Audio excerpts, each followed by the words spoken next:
Hello everyone, my name is Mungry, and I just got done watching day one of the E3 Live, and I'm pretty excited, and I wanted to share my thoughts with you guys, and I was hoping that you guys would share your thoughts with me as well.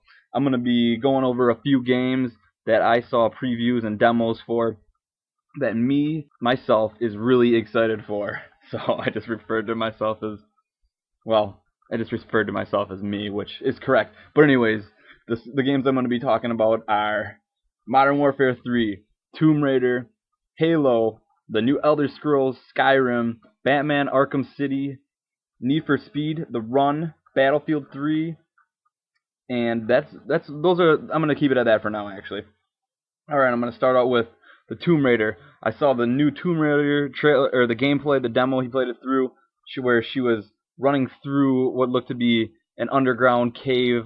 Wow, that was kind of collapsing and flooding around her. Maybe it was like an underground ship, because there were ships all around at the end of the trailer. But it looked very cool. What I liked about it is it looked very rugged and raw. They didn't hold back on her. She was all bloody, all scraped up, and she was going through a very stressful situation, as I like to say. And some cool things I saw in that demo is she uses the environment to survive. Like, she can put on a survival sense where you can see different items throughout the area and use these items to figure out the puzzle to get out of that level or that certain area to progress through the game.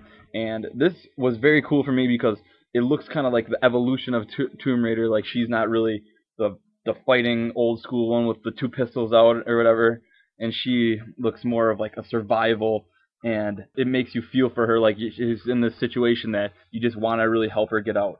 So that was the first cool thing I saw. The next one I'm going to talk about a little bit is the Halo CE. They're coming out with you guys probably all know about it. I'm not going to hit on this much, but I think the new edition of this is going to be pretty cool, as you could switch between the old graphics and the new graphics as you play through it. So that looked pretty sweet to me. I'm sure a lot of people will be talking about that, so I'm not going to talk about that too much. And also, Halo 4 will be coming holiday 2012, so that's pretty awesome that that game is coming out so quick. I'm kind of curious on how that will affect the MLG. Next, Modern Warfare 3. Now, I'm not going to talk about this much at all. What I saw was an underwater chase scene through the campaign where you blew up a submarine and then you came up through and hopped on a motorized boat and got eventually to it. Later on, they showed going through a city and then hopping on a chopper gunner. Now, I know a lot of people are going to be talking about this, so I'm not going to really touch on this much. But, I mean, Modern Warfare 3, the campaign, I'm very into the old campaign, so I'm very excited for this new one. It didn't look extremely different. You hopped on the chopper gunner, you blew up some stuff. I mean, it looked just like the same kind of game, but it should be intense. They should have some surprises up their sleeves, so that will be cool. And the next one I want to talk about is Elder Scrolls V Skyrim.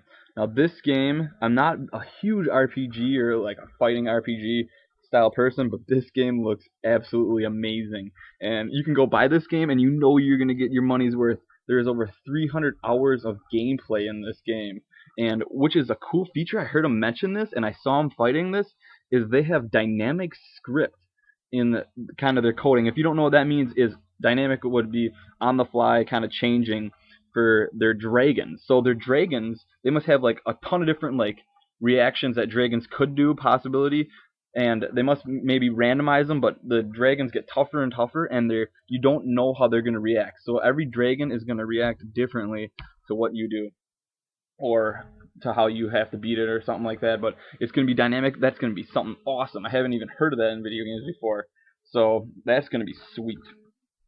The next one, Batman Arkham City. Now, they started this opening up by playing as a character. They showed the shadow with the costume of Batman, but it turned out to be Catwoman. So you can now play as Catwoman, which adds a whole new element. I'm thinking they're going to be switching out. You can probably switch off between the two. Catwoman will have her own moves, her own weapons, and her own gadgets. So that's pretty awesome. And they mentioned that there's going to be like the Penguin, the Riddler, Two-Face, Joker, and there's going to be more big-name enemies than that. So that's pretty awesome. And the environment, they showed Batman kind of flying through the city, and the environment looks so detailed, and it's a wide open environment. They said it wasn't too huge where it would be kind of confusing, where it's like a Grand Theft Auto way too open. But I mean, The last game was awesome. If you haven't played the Batman, play it now. That game I'm looking forward to, and at the end of the cutscene, I think they're going to have Batman and Catwoman kind of working together, but they're both probably on their own agenda, which would be cool. And it shows Batman trying to help save Catwoman from Two-Face, who is putting her on trial. So that's going to be pretty awesome. The next game, Need for Speed The Run. Now this is totally different than any Need for Speed game I've ever seen before, and it actually makes me interested in this Need for Speed game. The game reminded me of the Fast and the Furious movies, because you just had such, and it was so intense, this demo the guy was playing. He started out in a car, and then all of a sudden his car got smashed and he had to get out, and he was running. And it was the first time I've ever seen anyone get out actually of the car in a Need for Speed game. So he was running through the city, jumping off rooftops, and he was getting chased down by the cops, and eventually he just ended up beating up a cop and stealing his car and going on another high-speed chase.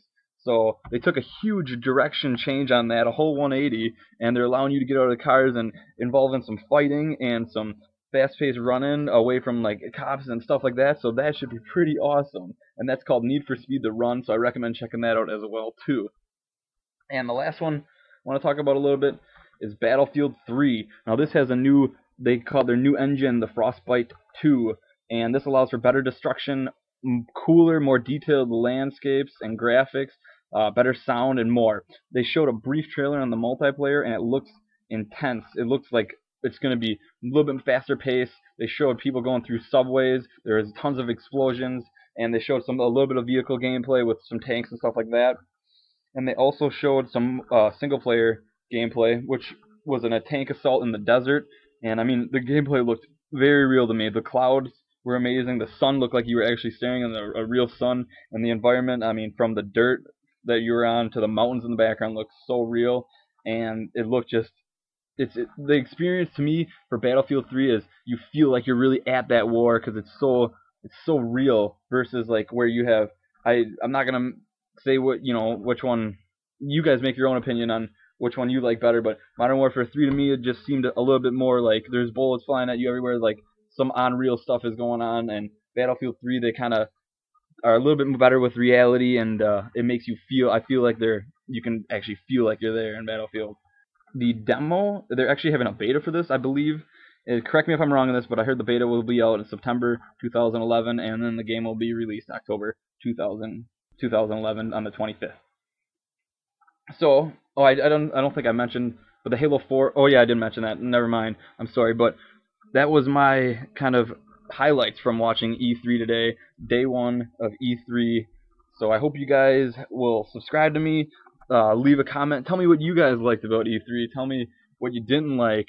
A couple things that I didn't mention the Kinect games at all. The reason I didn't mention the Kinect games at all is I'm more of a gamer that likes the controller in the hand. I'm not really too much into that motion stuff, and I watched them play a little bit, and it seems still like a lot of work for me to enjoy a game is to be moving around so much. And I mean, it's good to be active, but I'm active in other ways. I play basketball, exercise, and other stuff like that.